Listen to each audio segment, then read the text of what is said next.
Баршаңызға қайырлы күн достар, каналыма қош келіпсіз. Бүгін сіздермен екі түрлі қамырмен екі түрлі пицца жасайтын боламыз.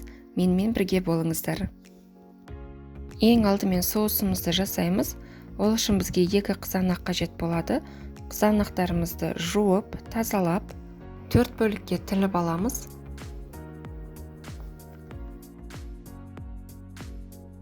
Тілінген қызанақтарымыздың үстінен ыстық қайнап тұрған суды құйып, 5 минутқа бетін жауып қоямыз.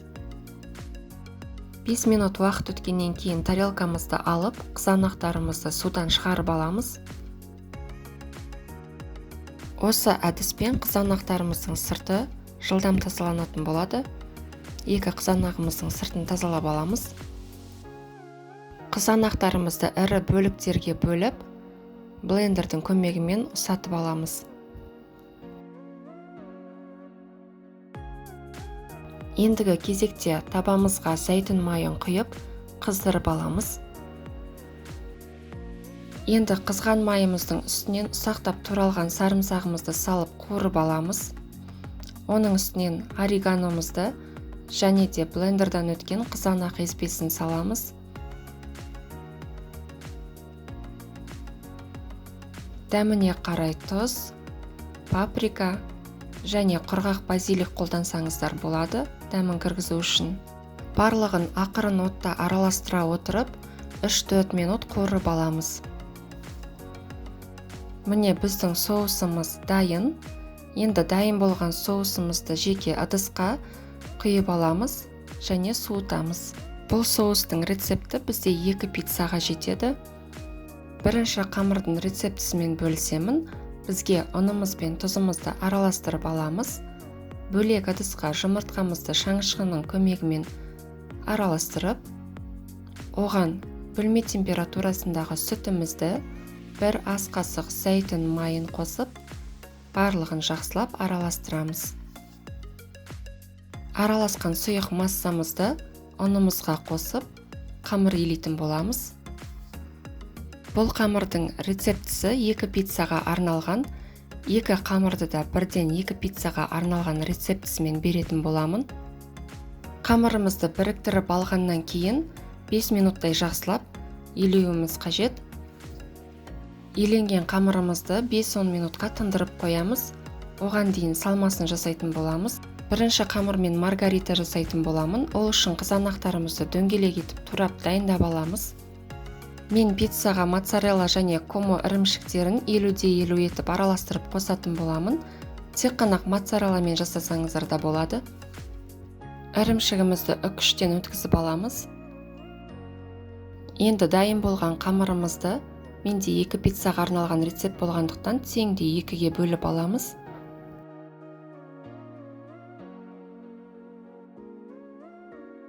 Қамырымызға аздаған ұн себе отырып, шамамен 28 диаметрде қылып жайып аламыз.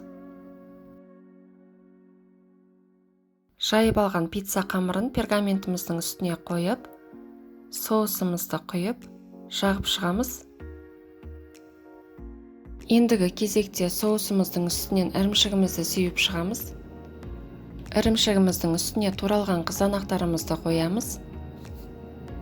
Оның үстінен қалған аздаған ірімшікті сеуіп шықсаңыз болады. Енді осы күйде 250 градус алдын ала қызып тұрған пеште 5-6 минут шамасында пісіріп аламыз. Біздің маргарита пиццамыз пісіп шықты. Қамыры жұп-жұмсақ, өте дәмді пицца шығады. Осы рецептпен міндетті түрде қамыр жасап көріңіздер, сіздерге ұнайтынына сенімдімін. Енді екінші пиццамызды жасаймыз. Екінші қамырымыз ашытқымен жасалады. Жылы суымызға тұзымызды, ашытқымызды және зәйтүн майын қосып барлығын араластырып аламыз. Және де електен өткізген ұнымызға сұйықтығымызды қосып, барлығын араластырып, кейін қолымыздың көмегімен қамырымызды илейміз. Қамырымыз басында қатты көрінеді, бірақ та ешқандай сұйықтық қоспай осы күйінде илей береміз. Өзі жұмсарады. 5 минут көлемінде жақсылап илейміз. Иленген қамырымызды бетін жауып, жылы жерге бір көтерілгенше қоямыз. Шамамен жарты сағат өткеннен кейін қамырымызды алып тағы да бір жақсылап илейміз. Енді қамырымызды целлофанға салып, орамалмен жауып 20 минутқа тағы да көтерілгенше қойып қоямыз. Қамырымыз көтерілем дегенше салмасын жасаймыз. Мен екінші баланес пиццасын жасайтын боламын. Ол үшін қызып тұрған майымызға майдалап туралған пиязымызды салып қуырып аламыз. Қуырылған пиязымыздың үстінен тартылған етімізді қосып қуырамыз. Дәміне қарай тұзын және паприка ұнтағын салып араластырамыз. Бетін жауып, ақырын отта өзінің сөліне бұқтырамыз. Біздің қамырымыз дайын, көтерілді. Өте жұп-жұмсақ осындай қамыр шығады. Бұл қамырда менде 2 пиццаға арналғандықтан теңде 2-ге бөліп аламыз.